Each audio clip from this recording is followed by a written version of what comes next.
I'm David Penn, research analyst with Finovate. We're here at Finovate Europe 2023 in London, England. With me today is Jurgen Vandenbroucke. He is the managing director of everyoneINVESTED with KBC Group. Nice to have you again. Thank you. Yes, I thought maybe we could start off with you telling us a little bit about everyoneINVESTED. We were talking just a moment ago how it's sort of an interesting variation on the general idea of spinoffs. Could you talk a little bit about the company? Yes, well, I've personally been with KBC Group for now 25 years. Always working in the intersection of innovation and investments.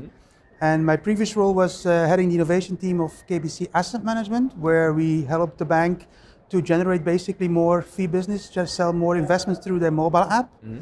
And we did to such success that a few years ago we pitched to the senior management the idea of putting this in a separate company and helping literally get everyone invested by smart copying our technology to other banks.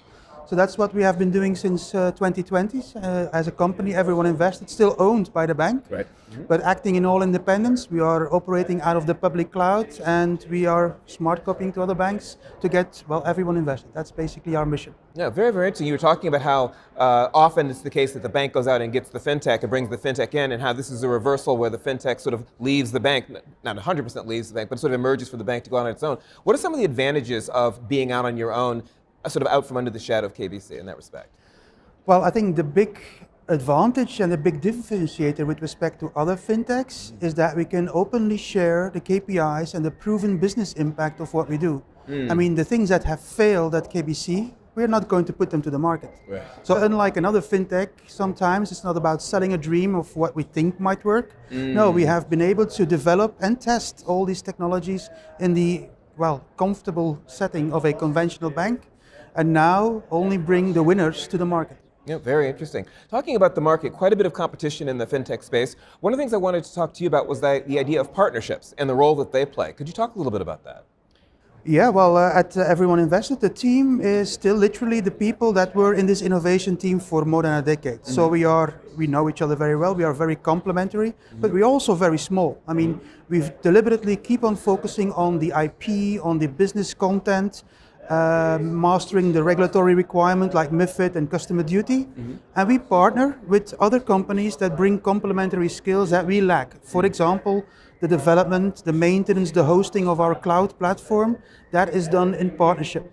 We also have partnerships with other companies that bring us introductions that broaden our scope. For example, we have one solution on micro-investing, which we co-created together with MasterCard. And now, together with MasterCard, we bring this to the market and they expose us to their network. So that's the kind of things we do. Partnering, yes, in order to bring complementary expertise and to broaden our network and our reach, basically. Excellent. Partnership has been a big theme with a number of the conversations I've been fortunate enough to have today here at Finovate Europe. Could you talk from your perspective, what is it that makes for a truly successful partnership?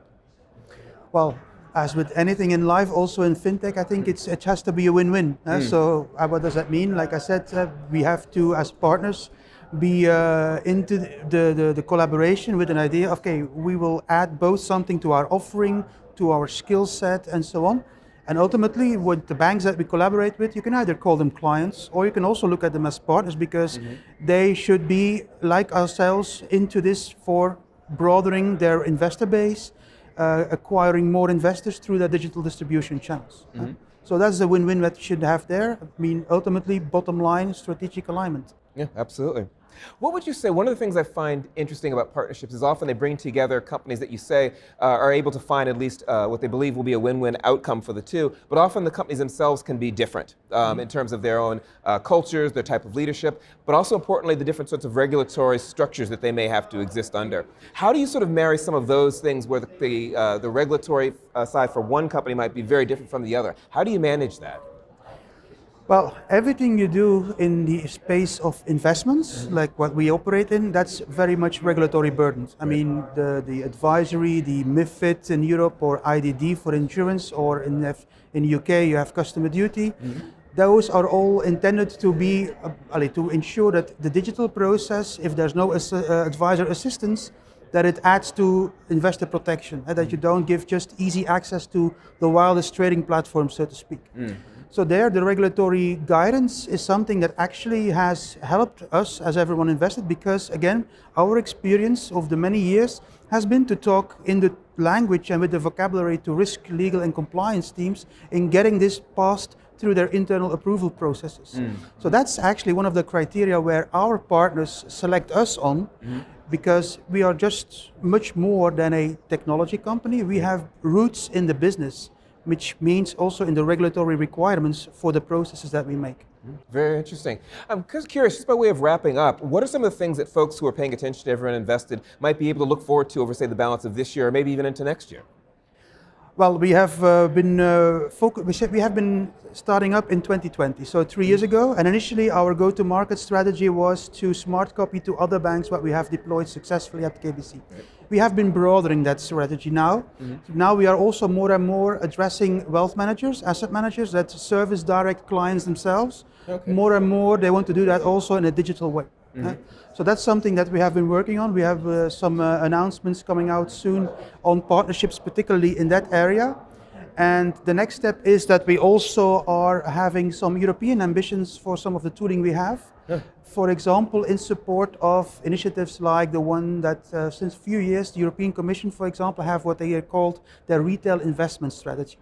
And it's all about empowering the retail investors in order to provide them with tools that lower and ease the access to investment services, increase comparability, that provides them tools based on new technologies to support conscious investment decisions. So that kind of mindset is exactly what Everyone Invested is all about. So we have been working on some projects that align with this, let's say, regulatory guidance in a way that would give us a European scale.